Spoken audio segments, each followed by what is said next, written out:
ഞാൻ ഇറങ്ങുവാണേ. സത്യട്ടാ, ഞാൻ രാവിലെ പറഞ്ഞ വിഷയത്തിന് പരിഹാരം പറഞ്ഞില്ല. എന്ത് വിഷയം? മോളുടെ ട്യൂഷന്റെ കാര്യം. ഞാൻ അന്വേഷിക്കാന്ന് പറഞ്ഞല്ലേ. ഓ, വലിയ പോലീസുകാരനാ. ഒരു ട്യൂഷൻ സാറിനെ അന്വേഷിച്ച് കണ്ടുപിടിക്കാൻ കഴിവില്ല. ആർച്ചേ, പോലീസിന്റെ പണി കള്ളനെ പിടിക്കല, അല്ലാതെ ട്യൂഷൻ സാറിനെ കണ്ടുപിടിക്കലല്ല. പിന്നെ നീ കൊമ്പത്തെ പഞ്ചായത്ത് മെമ്പറല്ലേ? ഇവിടുത്തെ പഞ്ചായത്തിലെ സകല കാര്യങ്ങളും നിന്റെ തലയിൽ കൂടെ ഓടുകയാണെന്നല്ല പറയണത്. നീ ഒന്ന് അന്വേഷിച്ച് കണ്ടുപിടിക്കും.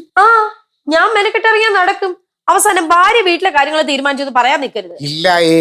അച്ഛാ, ദേ പവിത്രനങ്ങൾ വന്നിരിക്കുന്നു. ആ പവിത്രനോട് ഞാൻ 1 മാസമായി ട്യൂഷന്റെ കാര്യം പറഞ്ഞിട്ട്.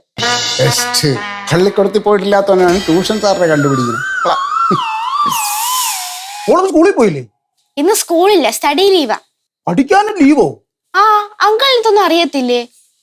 എന്റെ പൊന്നു കുഞ്ഞ്, അങ്കിൾ ഇതൊന്നും അറിയാൻ പറ്റില്ല.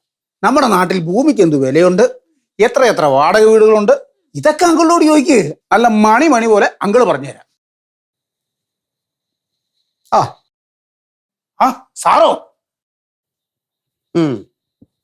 എന്താണ് പവിത്ര രാവിലെ?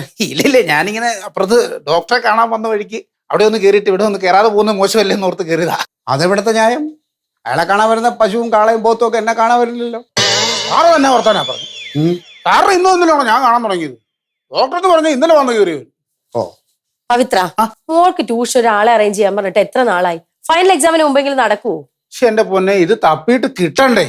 അത് മാത്രമാണോ? എന്നാ ട്യൂഷൻ സെന്ററിലോട്ട് പോകാൻ പറഞ്ഞാൽ നിങ്ങളെ കൊണ്ട് പറ്റത്തില്ല. അവിടുന്ന് ഇവിടെ വന്ന് പഠിപ്പിക്കണം എന്നുള്ള വാശിയല്ലേ? അല്ല ഞാൻ അയ്യാൻ അതിന് അവളെ കൊണ്ടുവിടാനും കൊണ്ടുവരാനും ഇവിടെ ആരിയ്ക്കുന്നു പവിത്ര?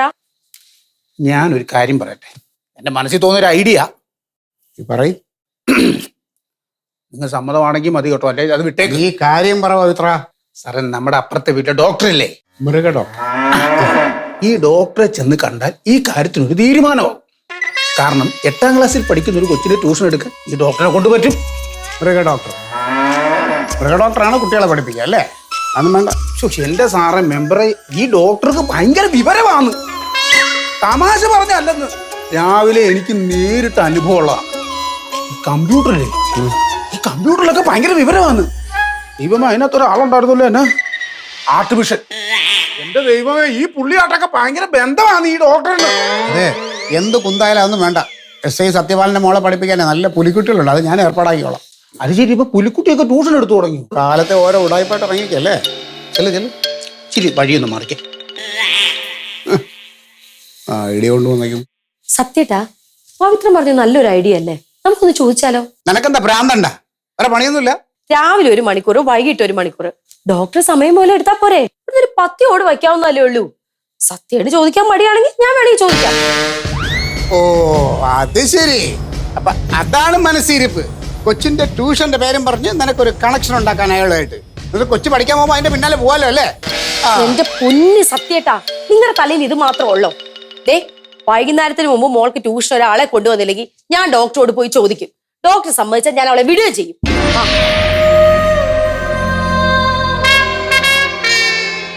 വല്ലാത്ത ഭീഷണിയാണല്ലോ.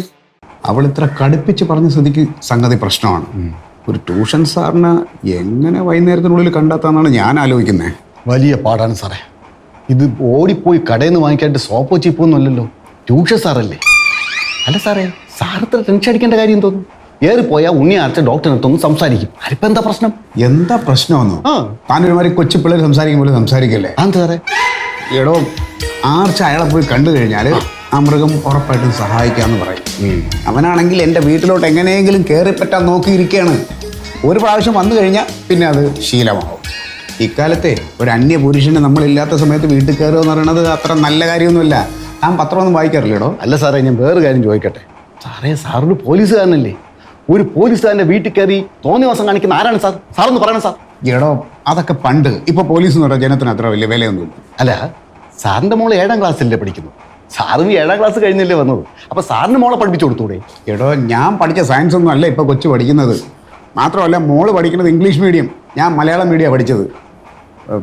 അല്ല സാറേ, മോളടുത്ത് എന്താണ് സംശയം എന്ന് ചോദിക്കണം. അല്ല, എന്നെ കൊണ്ട് പറ്റുന്നതാണെങ്കിൽ ഞാൻ ശ്രമിക്കാം. അത് എന്തോ കൊച്ചു പറഞ്ഞു, എനിക്ക് ഓർമ്മയില്ല. ഈ പായിക്കൊള്ളാത്ത കാര്യങ്ങളാണല്ലോ പിള്ളേർ പഠിക്കുന്നത്. അല്ല, സാറൊന്ന് ചോദിച്ചു നോക്കണം സാർ. എന്നിട്ട് നമുക്ക് സയൻസ് അറിയാവുന്ന ആരെങ്കിലും കൊണ്ട് കാര്യം സാധിക്കാം. എന്നിട്ട് സാറ് തന്നെ വൈകുന്നേരം ചെന്ന് മോളെ പഠിപ്പിച്ചു കൊടുത്താൽ മതി. അങ്ങനെ ഡോക്ടറിന്റെ പേരും വെട്ടാം, സാറിന് ആളാവുകയും ചെയ്യാം. ഒരു വെടിക്ക് 2 പക്ഷി. എങ്ങനെയുണ്ട് സാറേ? ഞാൻ രാജിവെക്കാൻ പോവാ. എന്തിന്? ഈ പീഡനം എനിക്ക് ഇനി സഹിക്കാൻ വയ്യ. നിസ്സാര കാര്യത്തിൽ പോലും അല്ലാതെ പ്രശ്നം ഉണ്ടായിക്കൊണ്ടിരിക്കുക. ജോലി ഇല്ലെങ്കിലും വേണ്ടില്ല, എനിക്കിനിയും സഹിക്കാൻ വയ്യ സാറേ. എടോ, താൻ സമാധാനമായിട്ടിരിക്കുക. ഞാൻ ലത ഇവിടെ ചോദിക്കാം. എങ്ങനെ സമാധാനമായിരിക്കും സാർ? എനിക്ക് വയ്യ. എടോ, ഞാൻ സംസാരിക്കാന്ന് പറഞ്ഞില്ലേ? താൻ പോയേ. സാറ് സംസാരിക്കാന്ന് പറഞ്ഞില്ലേ? ധൈര്യമായിട്ട് ചെല്ല്. എന്ത് ചെയ്യും? സത്യം പറയാലോ, ഈ കാലത്ത് കല്യാണം കഴിക്കാതിരിക്കുന്നതാണ് ഏറ്റവും നല്ലത്. കല്യാണം കഴിച്ച് അതോടെ തീർന്ന ആണുങ്ങളുടെ പരിപാടി. തന്നെ